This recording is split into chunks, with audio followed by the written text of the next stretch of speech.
Bueno, vamos a comenzar con la clase de hoy. Vamos a retomar el tema de magnetismo y vamos a ver la ley de Faraday y la inducción electromagnética. Vamos a ver cómo ¿sí? ¿Y la fecha del parcial para cuándo será? Está muy ansioso. Por supuesto. Qué capo. A ver, esperen que el audio sale por el otro lado. A ver. Esto tiene que estar acá. Ahora sí. Ahora, cuando terminemos la clase, definimos la fecha de los parciales, pero lo tenemos que definir hoy.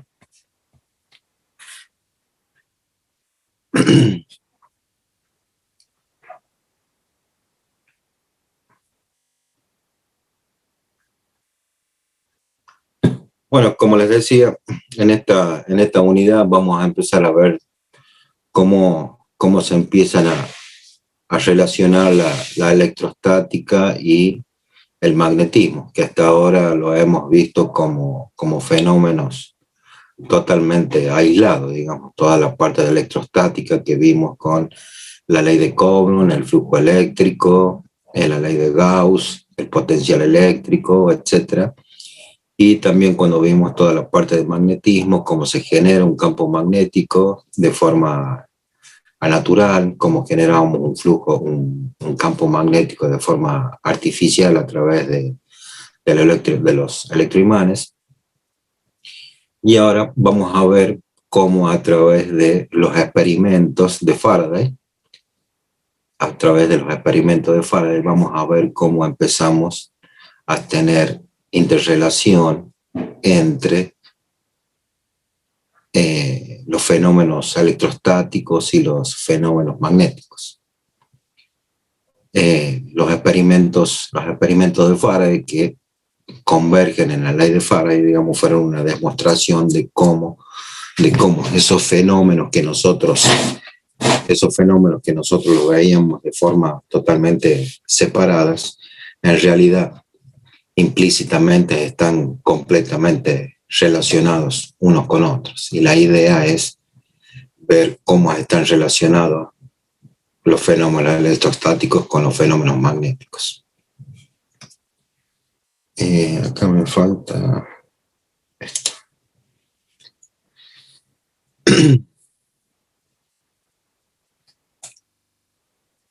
Bueno, esto es lo que estamos diciendo y vamos a ver acá cómo Don Michael Faraday, una pequeña demostración esquemática de cómo fueron sus experimentos para lograr establecer cuáles son las relaciones entre cada una de estas magnitudes eléctricas y magnéticas, le vamos a llamar por ahora. Observen acá que tenemos un material aislante donde tenemos enrollado en este carretel un conductor metálico, o sea, nuestra clásica espira o bobina que nosotros ya conocemos, y en cada uno de los extremos de la bobina tenemos conectado acá un galvanómetro o un medidor de corriente, digamos. Simplemente le vamos a decir un medidor, digamos, en realidad es un medidor de tensión. Le decimos galvanómetro porque puede medir varias variables físicas, pero en este caso vamos a medir tensión.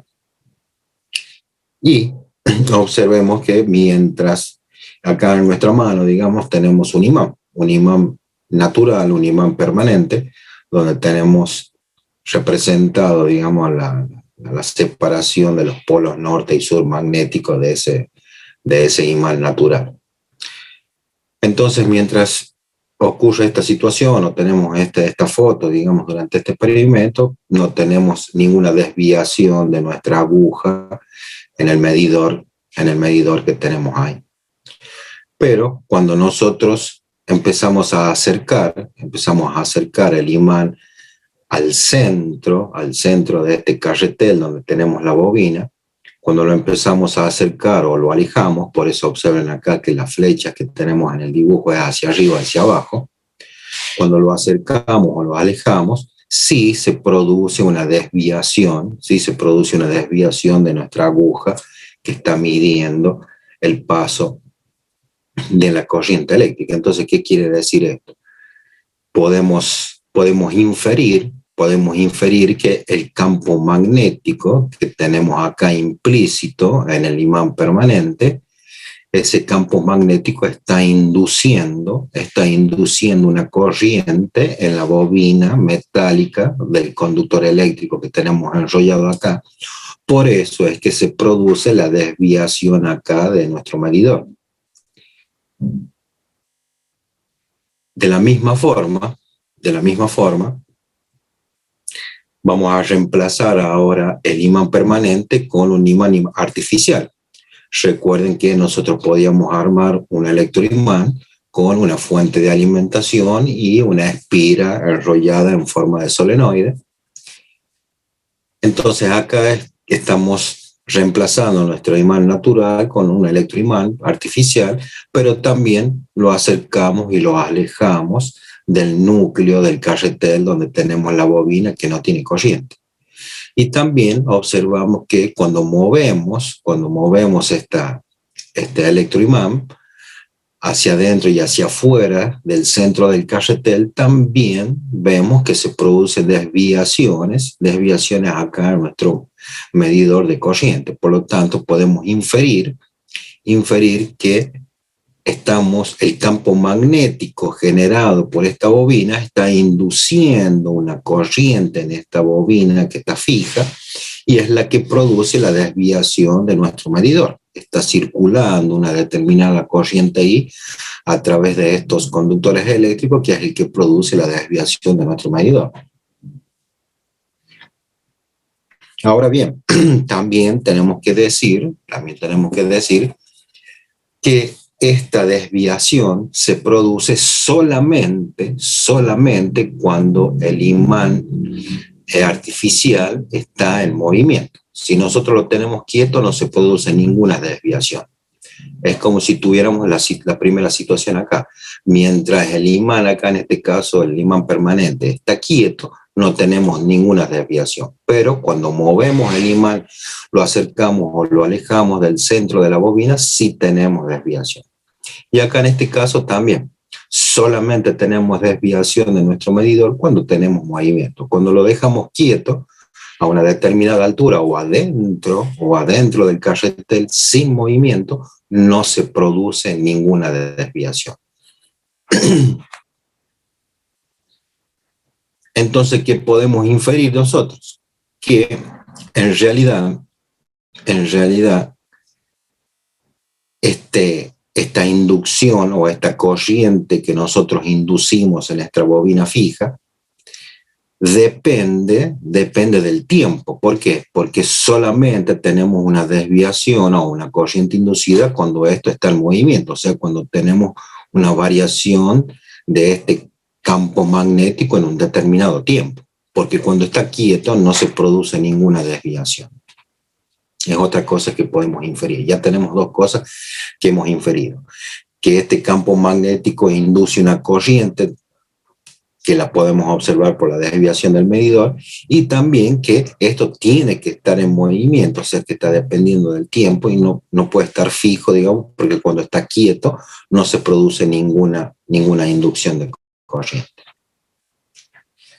De la misma forma pasa cuando nosotros dejamos fija este imán artificial o este electroimán que tenemos acá, lo dejamos en una posición fija dentro del carretel de la bobina fija, pero lo que hacemos es mover el interruptor, o sea que le dejamos pasar corriente para que produzca un campo magnético o se la cortamos.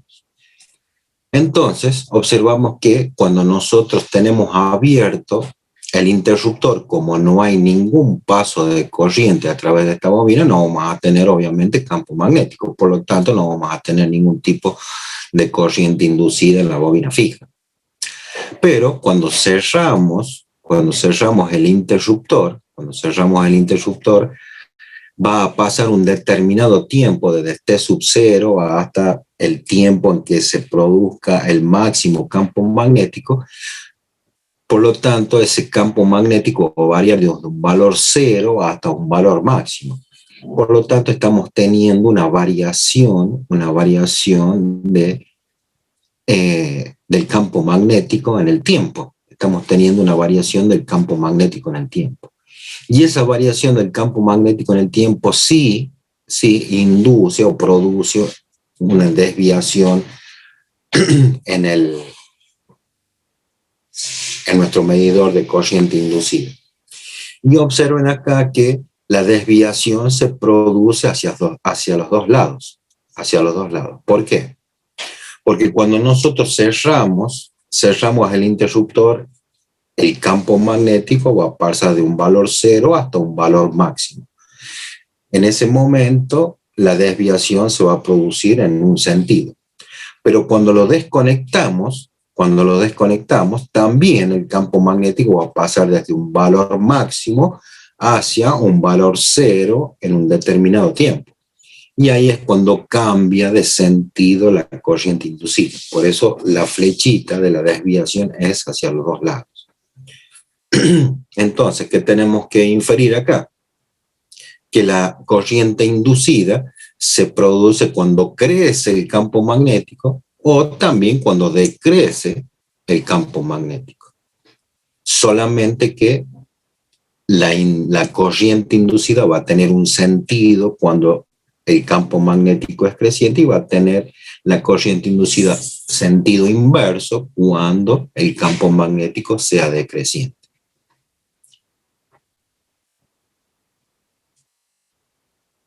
Esto era lo que estábamos diciendo. Y también vamos a hacer la misma experiencia, solamente que ahora vamos a usar un super mega electroimán. Observemos acá que tenemos un dispositivo de electroimán, digamos, con sus polos norte y sur. Recuerden que esto lo podíamos producir con un bobinado que me produce este campo magnético. Y lo que hacemos es poner una espira que tiene acá 4 vueltas sobre el centro, digamos, de ese imán artificial, para que el campo magnético atraviese la superficie de esa espira. Y entonces acá también vamos a observar cómo varía ese campo magnético o cómo varía la corriente inducida de acuerdo a distintas situaciones. Obviamente, cuando no tenemos corriente en el electroimán, no vamos a tener campo magnético, por lo tanto, no vamos a tener ninguna corriente inducida. Cuando encendemos el electroimán, también va a pasar lo mismo que pasaba cuando cerrábamos la llave. Va a pasar desde un valor cero el campo magnético hasta un valor máximo en un determinado tiempo.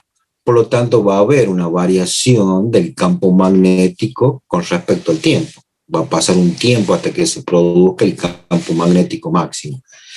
Entonces, como tenemos una variación del campo magnético en el tiempo, si se produce ahí en ese instante inducción de corriente en nuestra bobina que tenemos acá, por lo tanto vamos a tener una desviación acá de nuestro medidor de corriente.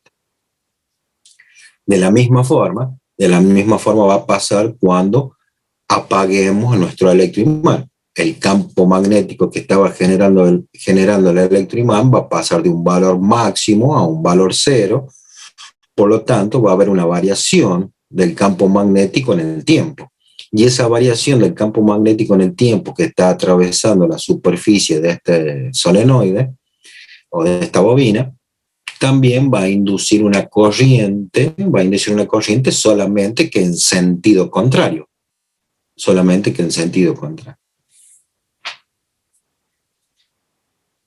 También vemos que cuando nosotros reducimos el área de nuestra bobina, si tuviéramos las hacemos con un radio más chiquita a la bobina, también en el camino de esta superficie original hacia el camino de la superficie más chica, si pudiéramos lograrlo esa disminución del área estando dentro del campo magnético, también vamos a ver acá una desviación, o sea que también va a haber una corriente inducida.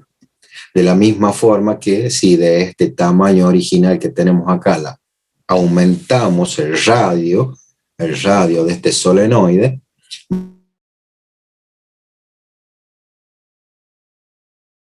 manteniendo la bobina dentro, o sea, la cantidad de líneas de campo magnético que va a atravesar esta bobina. Por lo tanto, también va a producir una corriente inducida y vamos a tener una desviación acá de nuestro medidor. O sea que cuando variamos el área de la bobina, también tenemos una corriente inducida. También es, digamos, la inducción de la corriente se da mientras estamos variando el área, ¿no? Una vez que llegamos a la superficie definitiva, digamos, ya no tenemos más corriente inducida.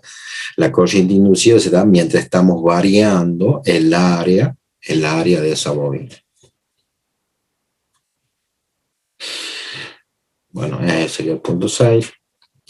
También vamos a ver que si nosotros inclinamos, o sea, hacemos rotar esta bobina sobre su eje, acá sí estaría media cruzada, digamos, la bobina con respecto a las líneas de campo magnético, obviamente vamos a estar cortando menos líneas de campo magnético. Por lo tanto, vamos a estar variando la cantidad de líneas de campo magnético que cortan la superficie de esta espira. Por lo tanto, ahí también va a haber una variación del área total de la espira o del área total que es atravesada por las líneas de campo magnético. También podríamos variarlas o inclinarlas en sentido contrario.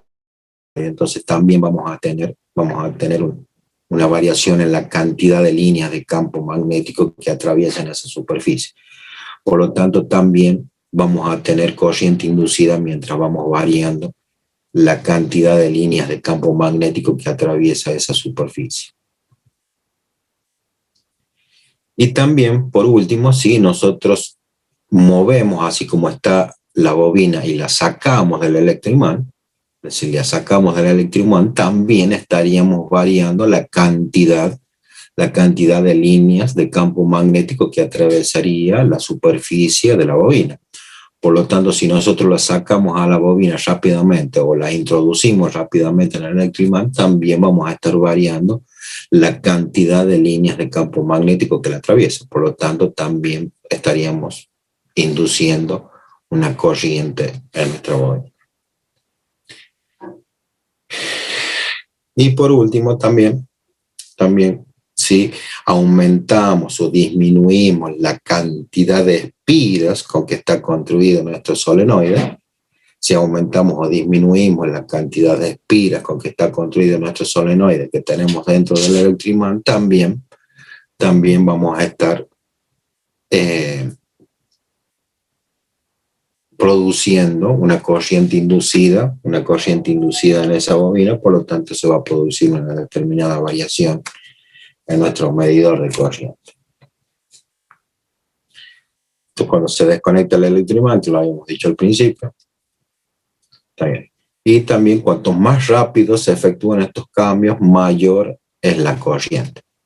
O sea que en definitiva depende, en algún sentido podemos inferir que la cantidad de corriente que nosotros podemos inducir en esta bobina depende de la velocidad o indirectamente del tiempo en que nosotros producimos esas variaciones o todas esas variaciones que vimos. Cuanto más rápido sea, mayor va a ser la corriente inducida.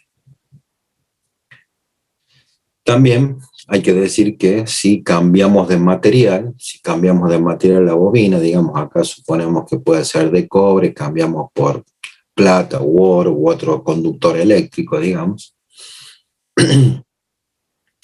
depende, digamos, la corriente que se induce depende de la resistencia total del circuito. Por lo tanto, la FEN inducida, digamos, que vamos a tener no van a depender del material de la bobina, sino de la forma y de la intensidad del campo magnético.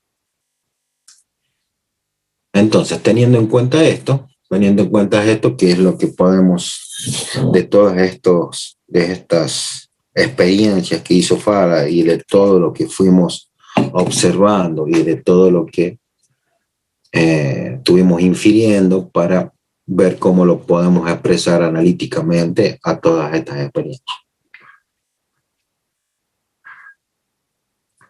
Entonces, lo que podemos hacer es, en vez de hablar de la variación, del campo magnético, podemos hablar de la variación del flujo magnético. El flujo magnético que nosotros ya lo habíamos definido en la ley de Gauss del magnetismo, donde teníamos que era el producto del campo magnético por el área que atravesaba. Ese era el flujo magnético. Y como vimos recién, la corriente inducida dependía en gran medida de esos dos factores, de la cantidad de líneas de campo magnético que atravesaba la superficie de la bobina. Por lo tanto, es conveniente expresar analíticamente estos cambios a través del flujo magnético que nosotros ya conocíamos o que habíamos definido anteriormente. Por eso, y como vimos también que esas variaciones en definitiva del flujo magnético dependían de la tasa de cambio, o sea, de la velocidad, como dijimos, o del tiempo en que producíamos esos cambios. Y en definitiva es lo que analíticamente nos dice la ley de Faraday. Que nos dice que las FEN inducidas en las bobinas son proporcionales a la tasa de cambio del flujo magnético a través de la bobina. Ya lo vamos a ver acá. Ya vamos a volver acá. Recordemos la definición del flujo magnético. La definición del flujo magnético. Teníamos que era el producto escalar del vector campo magnético por el vector diferencial de área, y teníamos en cuenta solamente los aportes de las líneas de campo magnéticos perpendiculares al área, o también lo podíamos expresar como B por diferencial de por coseno de phi, ya que es un producto escalar, ¿no? Y acá esto es un diferencial. Por lo tanto, para encontrar el flujo total teníamos que integrar ese diferencial, digamos, para encontrar el flujo total que pasa a través de cualquier área. Por lo tanto, el flujo lo podemos expresar también, como dijimos, como el producto escalar del vector campo magnético por el vector área, en este caso el vector área, por el coseno de phi. Bueno, y como les decía, entonces la ley de Faraday establece que la FEN inducida en una espira cerrada es igual al negativo de la tasa de cambio del flujo magnético a través de la espira respecto del tiempo. Entonces, ¿qué nos quiere decir esto? Que cuando nosotros tengamos una variación del flujo magnético en un determinado tiempo, eso va a producir una inducción de una FEN, o sea, de una fuerza electromotriz, solamente que esta fuerza electromotriz está generada, observen, por la variación de un campo magnético. Hasta ahora, la FEN que nosotros conocíamos, que era la que habíamos visto en el potencial eléctrico, cuando definimos el potencial eléctrico, esa FEN, que recuerden que se medía en voltios, esa FEM era de origen electrostático, era origen de un fenómeno electrostático. Ahora estamos teniendo una FEM, un voltaje que es generado por un fenómeno magnético,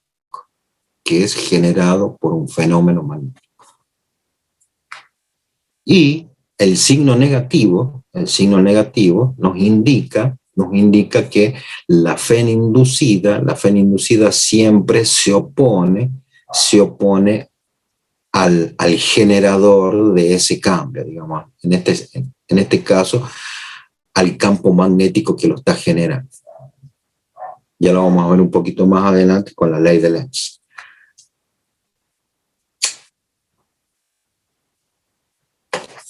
Pero básicamente, repetimos, esta FEN inducido, o sea, un voltaje, estamos obteniendo un voltaje a través de un fenómeno magnético, Y nosotros hasta ahora solamente conocíamos este voltaje, o este potencial, o esta fuerza electromotriz a través de un fenómeno electrostático, nada más. Entonces, es la primera observación que realizamos, o la primera relación que podemos observar entre un fenómeno que está relacionado con la electrostática a través de un fenómeno que está relacionado con el magnetismo. Esta sería la primera relación que tenemos entre esas dos ramas, digamos, entre la electrostática y entre el magnetismo.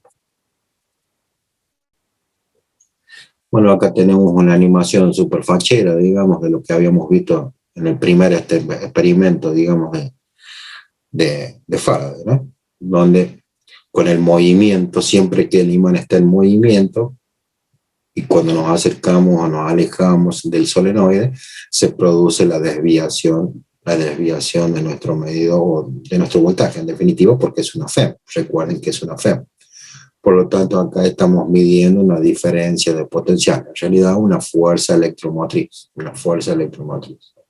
o un voltaje.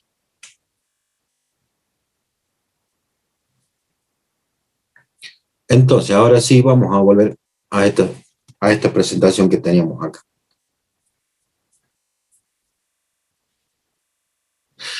Como decíamos, esta FEM son inducidas magnéticamente.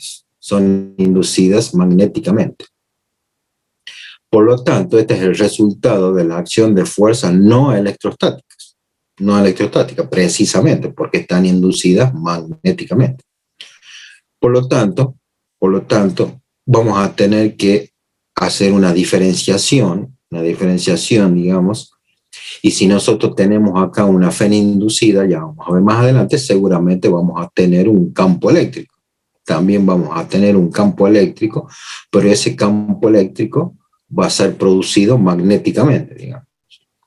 Por lo tanto, tenemos que saber diferenciar, o necesitamos diferenciar esos dos tipos de campos eléctricos que nosotros ahora ya conocemos.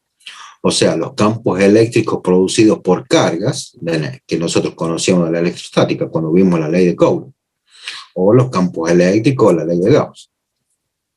Saber diferenciarlo de los campos magnéticos, de los campos eléctricos producidos por campos magnéticos cambiantes. Entonces, los campos eléctricos, los E sub C, lo vamos a llamar a aquellos campos eléctricos que son producidos por la ley de Coulomb, digamos. O sea, los campos eléctricos que nosotros conocíamos del primer cuatrimestre. Todos aquellos campos eléctricos producidos por cargas electrostáticas.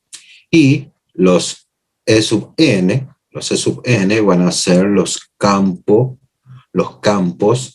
eléctricos no electrostáticos, o sea, los campos eléctricos producidos por fenómenos del magnetismo. Es conveniente aclararlo ahora, ya que vamos a empezar a ver, digamos, estas nomenclaturas, digamos. Entonces tenemos que tener en claro ahora que vamos a tener campos eléctricos producidos por cargas y vamos a tener campos eléctricos producidos por fenómenos magnéticos.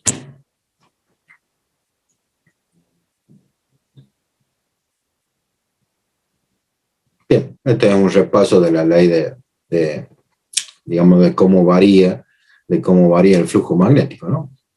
Esto, cuando vimos la definición de flujo magnético, digamos, pues a medida que el ángulo phi, digamos, entre el diferencial de área o el vector área con el campo magnético empieza a crecer, pues a través de, como es un producto, como es un producto vectorial, pues a medida que vamos inclinando, vamos a estar cortando menos líneas de campo magnético. Por lo tanto, va a empezar a disminuir el flujo magnético total hasta tener una situación cuando tenemos 90 grados, por lo tanto, esta superficie no se va a ver atravesada por ninguna línea de campo magnético, por lo tanto, el flujo magnético acá va a ser cero, ¿no? Eso ya lo conocíamos, digamos, el simple repaso de cómo varía el el flujo magnético a través de la superficie. ¿Por qué? Porque también, como dijimos, recuerden acá, dijimos que la FEN inducida es el negativo de la tasa de cambio del flujo magnético con respecto al tiempo, o la tasa de cambio. Cuando hablamos de tasa de cambio, estamos diciendo implícitamente que está derivada con respecto al tiempo, ¿no? La tasa de cambio del flujo magnético. Pero recuerden que acá tenemos un signo negativo y dijimos que eso es debido a que la FEN inducida siempre se opone a su fuente o a quien la está generando, digamos. Y eso lo vamos a poder observar acá. Bueno, lo que quería decir en realidad es que esta FEN tiene un determinado sentido. Tiene un determinado sentido y tenemos que saber expresarlo al sentido de esa FEN inducida. Y acá lo vamos a poder observar. Acá tenemos nuestra espira, acá tenemos la superficie de la espira, esa superficie está representada a través del vector área y está siendo atravesada por el campo magnético, ¿no?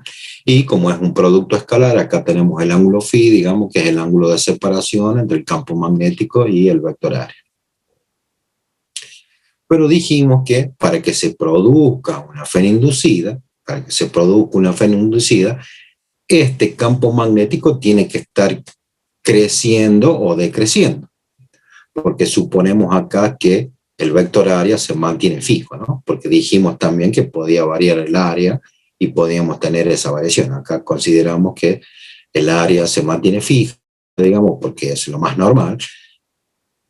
Y lo que está variando acá es el campo magnético. Observen que pasa de un valor menor a un valor mayor. Por lo tanto, está creciendo el campo magnético. Por lo tanto, tenemos una variación del campo magnético o una variación del flujo magnético en el tiempo.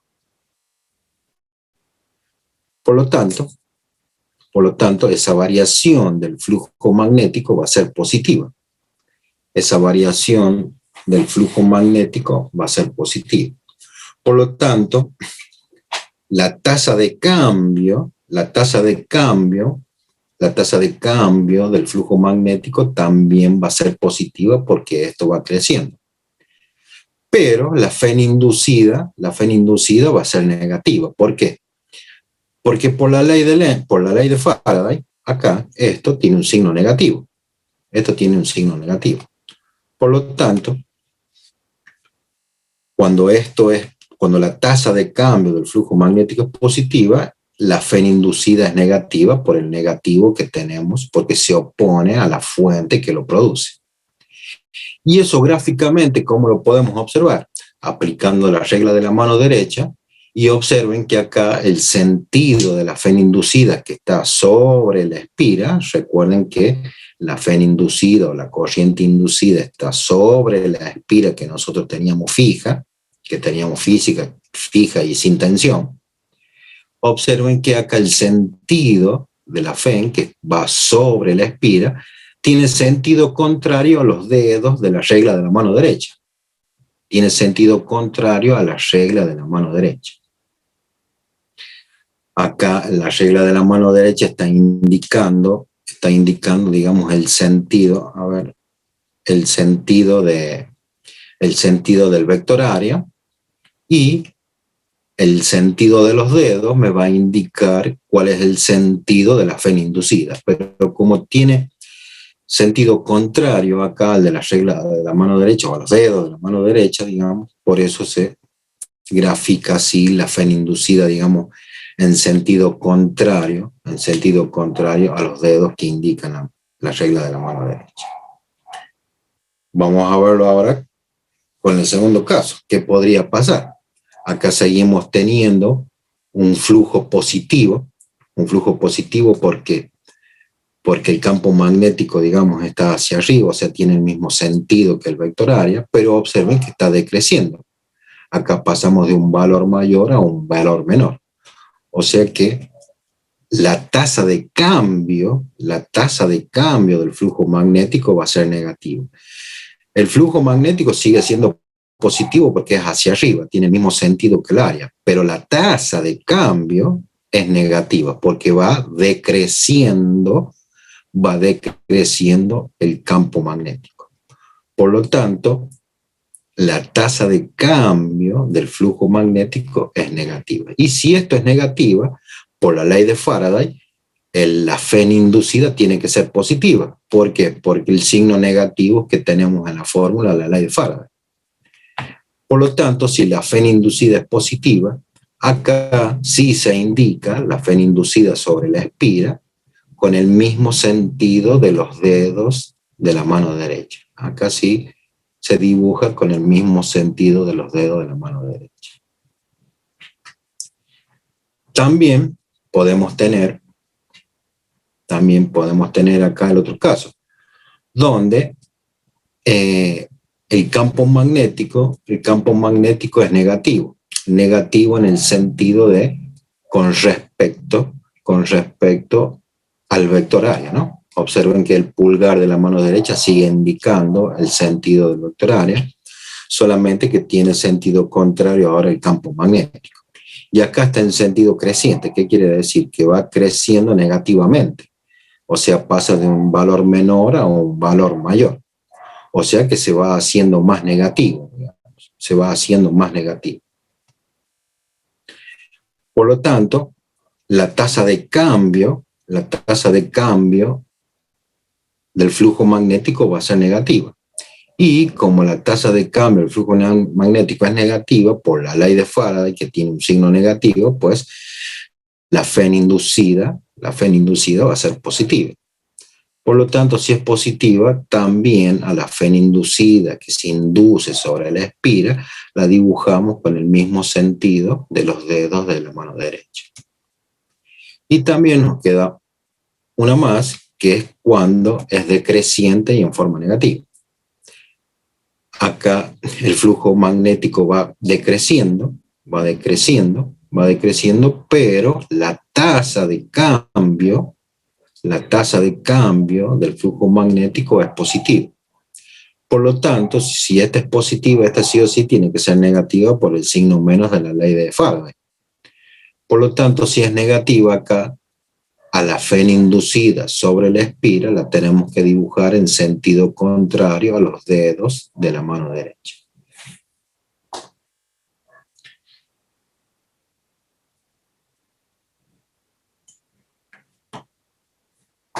Bien, esto del signo negativo, digamos, para darle un marco más teórico, hasta ahora lo hemos dicho así muy por arriba, o simplemente que se opone, es lo que se llama la ley de Lenz. O como regla general, digamos, se utiliza la ley de Lenz para ver cuál es el sentido de la fén inducida. Como les decía, el fenómeno de inducción tiende a oponerse al cambio que lo ocasionó. Por eso es que dijimos que lleva ese signo negativo. Esta inducción magnética tiende a oponerse a este campo magnético que la está produciendo.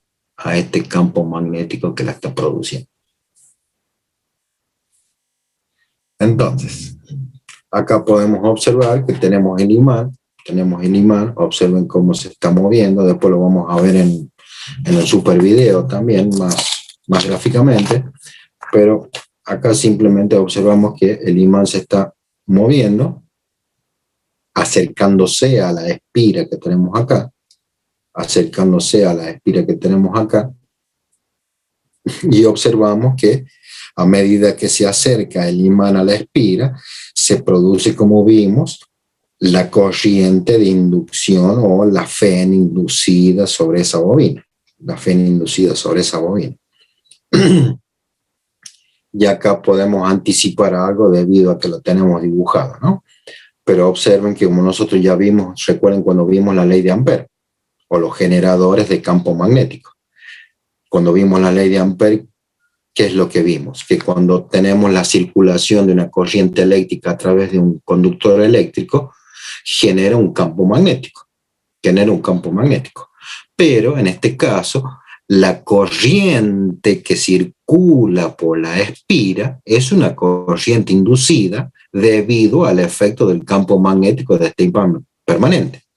Pero esa corriente inducida que circula en esta espira también genera a su alrededor, con la regla de la mano derecha, genera alrededor también un campo magnético, solamente que este campo magnético se llama campo magnético inducido. ¿Por qué? Porque es generado por una corriente inducida. No es generado, digamos, por el imán permanente ese campo magnético. Es generado por la circulación de la corriente inducida en esta espira. Entonces podemos observar claramente pues que va a tener un determinado sentido acá dado por la regla de la mano derecha. Recuerden que en la ley de Ampère vimos la regla de la mano derecha. El pulgar indica el sentido de la corriente y los dedos de la mano derecha indican el sentido del campo magnético.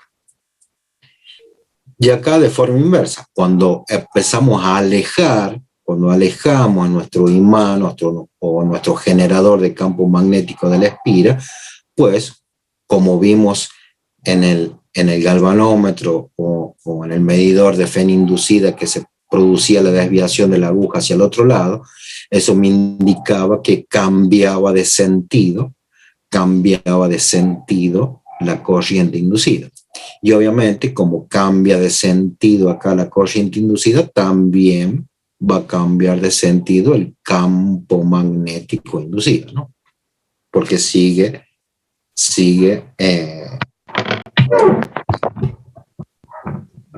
estando determinado por la regla de la mano derecha.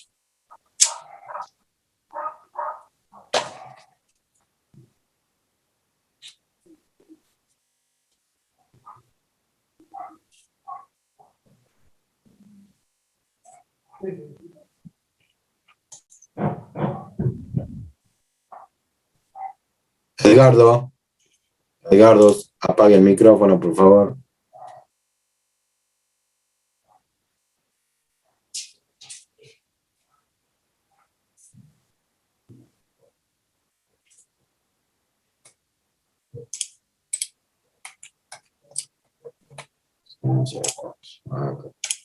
Ahora sí. Bien.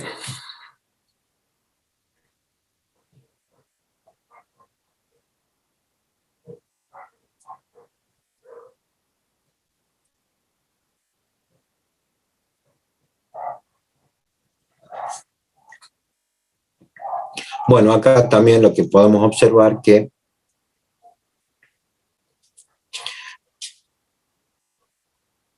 de forma general a la ley de Faraday, como por lo general todas las definiciones que vimos las damos para una sola espira, ¿no? Pero hemos visto también en los experimentos de la ley de Faraday que teníamos en realidad un solenoide, o sea, n espiras, digamos, que estaban sobre el imán artificial. Entonces acá también podemos agregar la n mayúscula, que es el número de espiras que puede tener un solenoide. Y va a ser directamente proporcional, o la FEN inducida va a ser directamente proporcional a la cantidad de espiras que tenga ese solenoide, ¿no? Ya que si tenemos más espiras en nuestro solenoide, vamos a tener un mayor flujo magnético. Y si tenemos una mayor variación del flujo magnético temporal, pues también vamos a tener una mayor FEN inducida.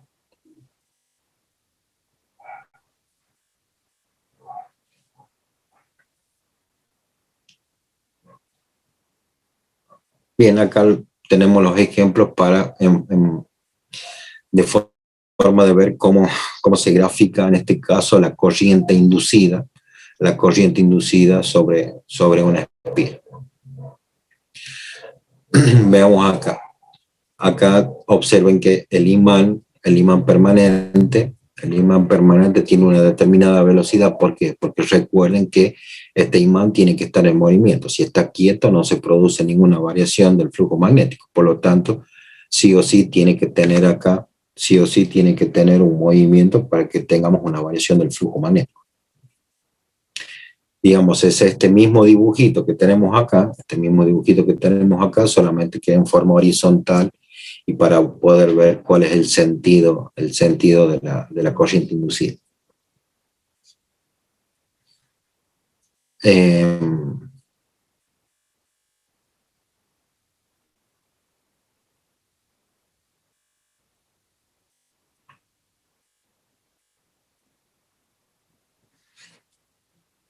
Bien, acá lo que podemos observar pues es cómo se produce la inducción de la corriente que vimos en el dibujito anterior.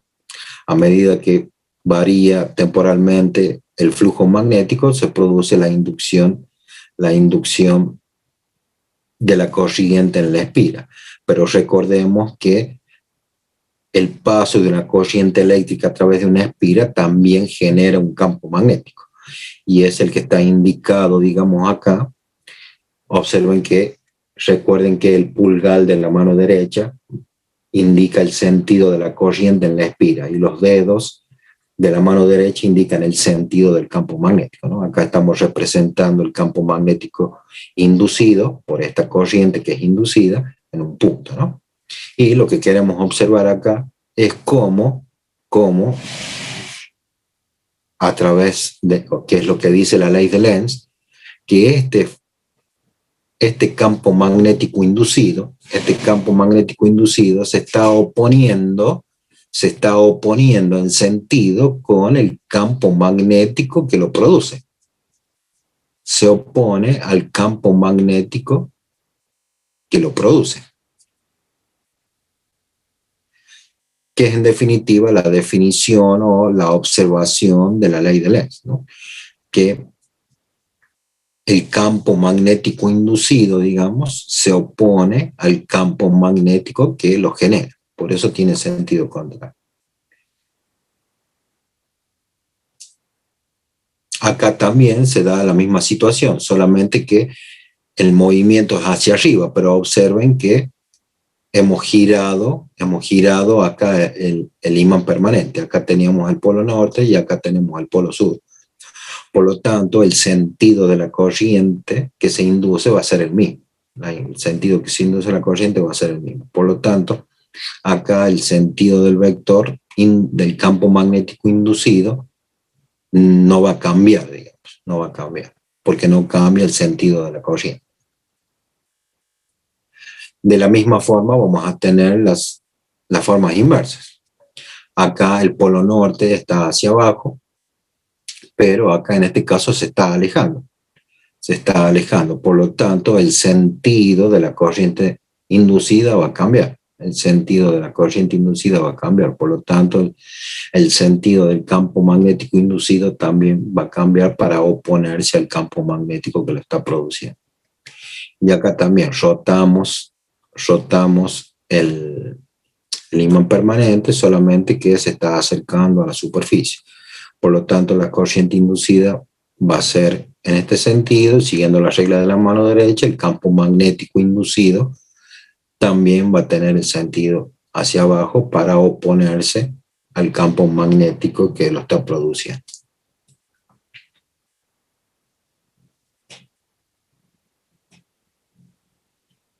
Bien, vamos a ver un super videito. Acá tenemos que compartir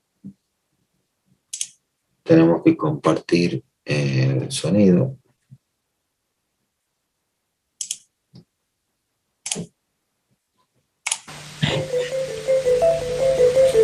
Al cambiar de orientación una espira de alambre en un campo magnético constante, el flujo a través de la espira cambia continuamente. La diferencia de potencial resultante y la intensidad de corriente son sinusoidales, yendo primero en un sentido y luego en el otro. Siempre que varía el flujo magnético a través de una espira de alambre, circula corriente a lo largo de ella. La corriente circula en un sentido si el flujo decrece y en el otro sentido cuando el flujo aumenta.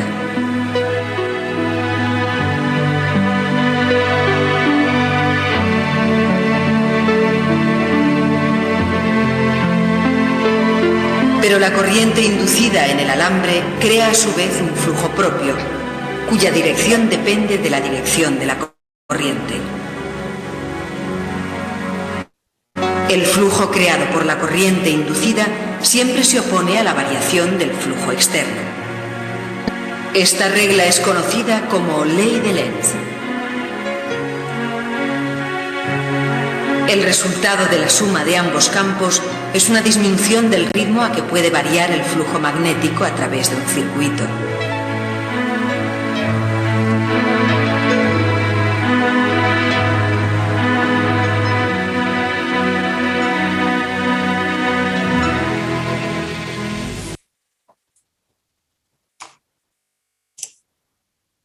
Lei de Lenz. Objetivo: entender a lei de Lenz e seus efeitos. Antes de começar a explicar a lei de Lenz, vamos executar uma atividade simples. Pegue um tubo de cobre, que é condutor, mas não magnético. Jogue um pedaço de aço para baixo através do tubo. Ele cai rapidamente sob o impulso da gravidade. Agora, através do mesmo tubo de cobre, jogue um ímã. Você verá que o ímã cairá bem lentamente. Por que isto acontece? Este fenômeno pode ser explicado como a lei de Lenz. Quando o polo norte de um ímã em barra se aproxima de uma bobina, o campo magnético se alinha e, por isso, o fluxo magnético ligado à bobina muda. Isto aumenta uma força eletromotriz, de acordo com a lei de Faraday de indução eletromagnética. Esta força eletromotriz induzida, por sua vez, gera uma corrente na bobina e ela flui no sentido anti-horário. Aqui, o movimento das agulhas indica o fluxo da corrente convencional. Esta corrente induzida, por sua vez, gera seu próprio campo magnético, de modo que este lado da bobina, voltado para o polo norte do ímã em barra, age como o polo norte do campo magnético induzido. Assim como os polos se repelem entre si, o campo magnético secundário tende a se opor na aproximação de um ímã em barra e a energia mecânica gasta ao sobrepor esta força repulsiva é convertida em energia elétrica. De modo semelhante, quando o ímã se afasta da bobina, a corrente induzida flui no sentido horário, transformando o final da bobina, em frente ao ímã, no polo sul. Portanto, o polo norte do ímã tem que sobrepor a força de atração entre o polo sul do campo magnético induzido e o polo norte do ímã em barra.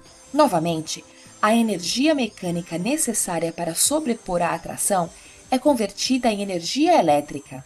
Deste modo, vimos a direção da corrente e do campo magnético e o movimento para frente e para trás do ímã em barra.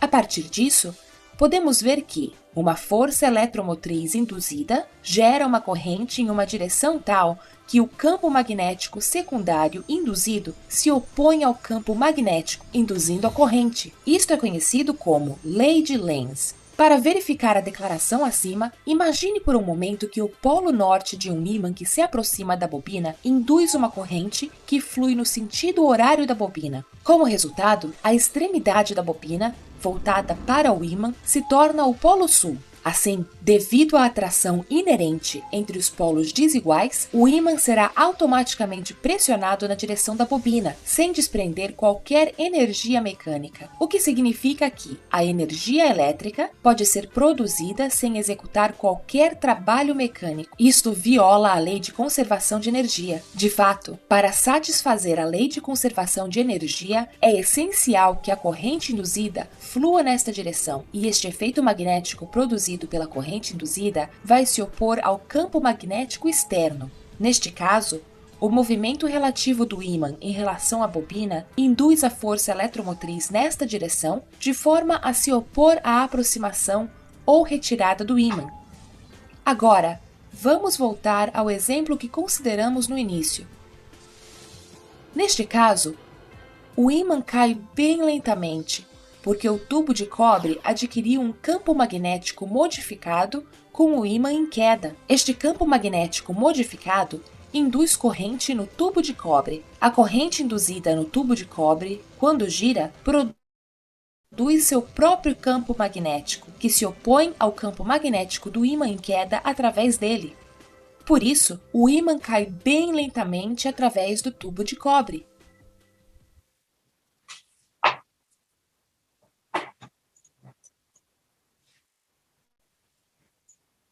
Bien, vamos a ver ahora cuáles son, a ver, no me acuerdo ya. ¿Cuáles son las aplicaciones? ¿Cuáles son las aplicaciones que vamos a tener de la fe inducida? Básicamente,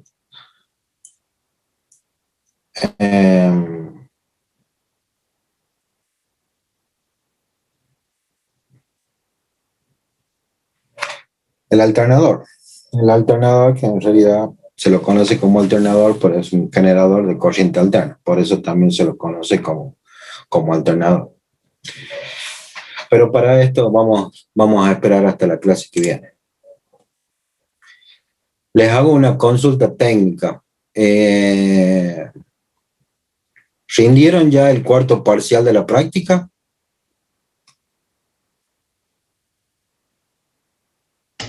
¿El cuarto o el segundo?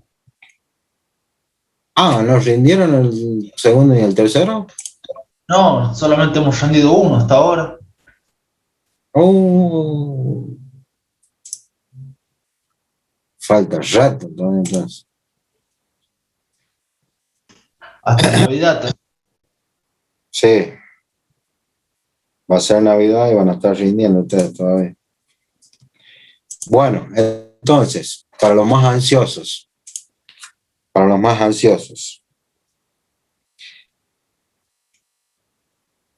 el día 27 de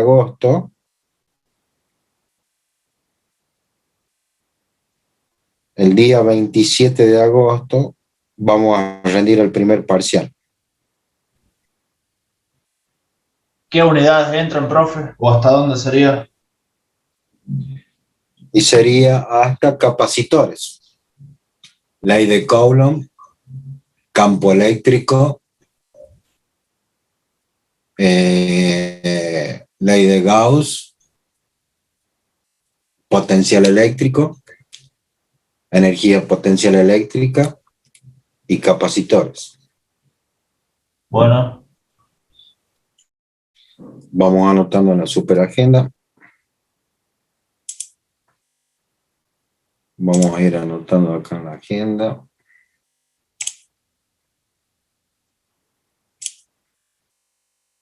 Entonces, dijimos recuperatoria, ¿qué dice acá?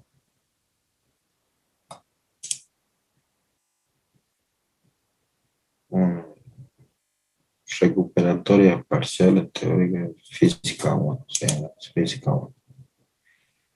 Entonces, vamos a poner acá, bueno, acá, 27.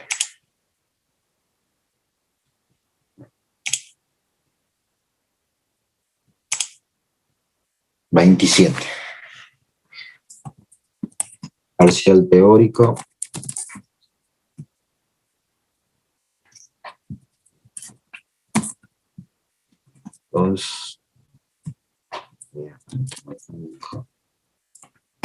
Media civil.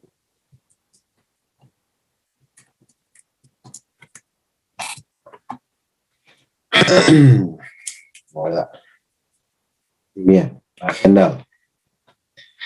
Ahora,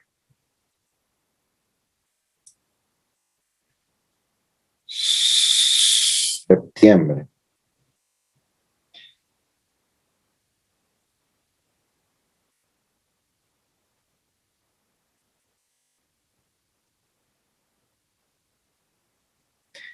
El día 24 de septiembre, 24 de septiembre, 24 de septiembre, segundo parcial.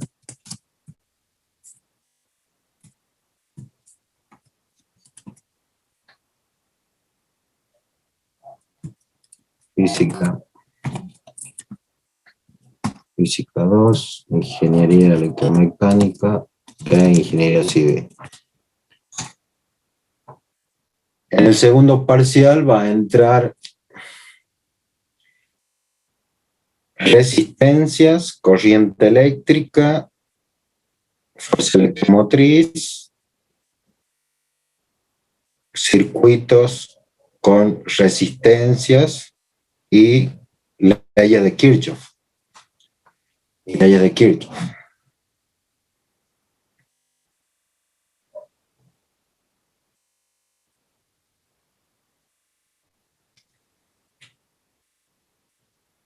¿Sí? No, conceptual. A lo sumo puede haber un cálculo, pero se toman con números redondos, digamos, para hacerlo mentalmente, no para desarrollar.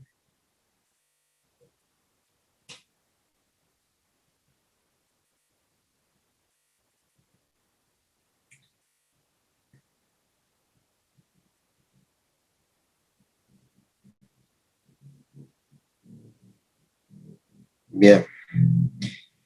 El día 15 de octubre, veamos acá el 15 de octubre.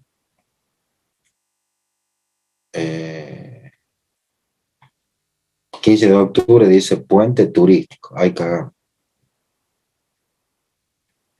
Bueno, entonces será el 22.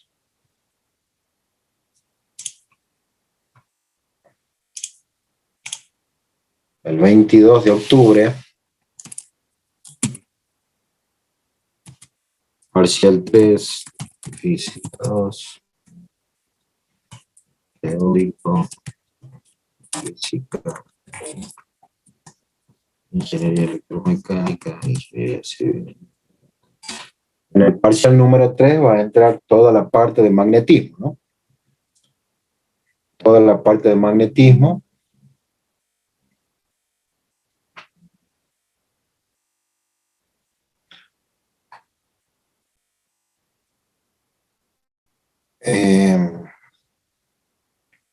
Toda la parte de magnetismo que a esa altura ya la vamos a terminar de ver.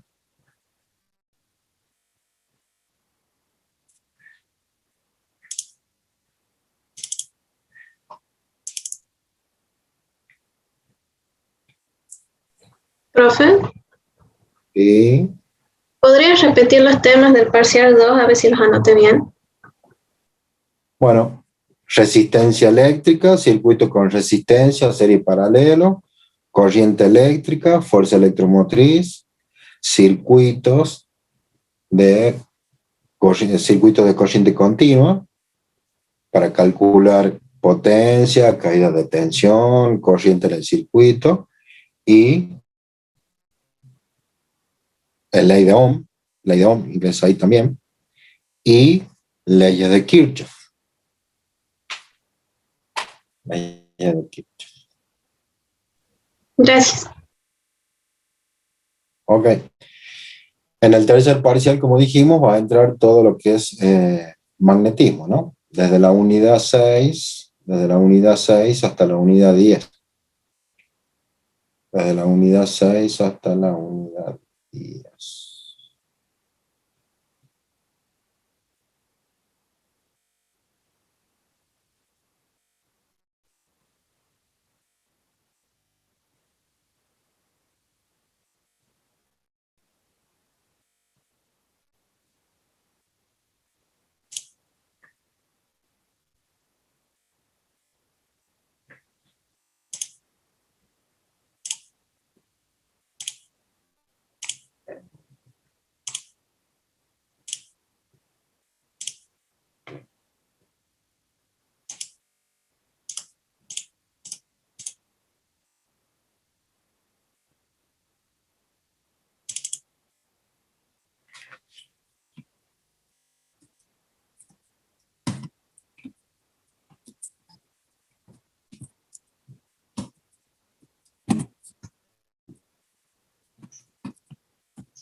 el 5 de noviembre, el cuarto parcial.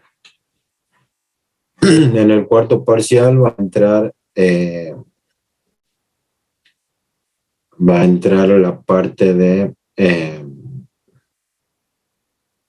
termodinámica. Termodinámica.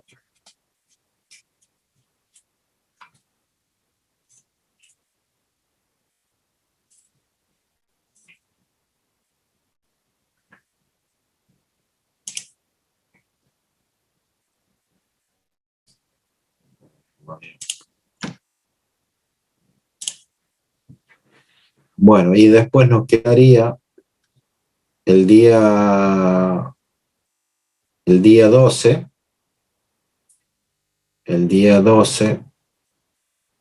para los recuperatorios, que seguramente no va a haber ninguno.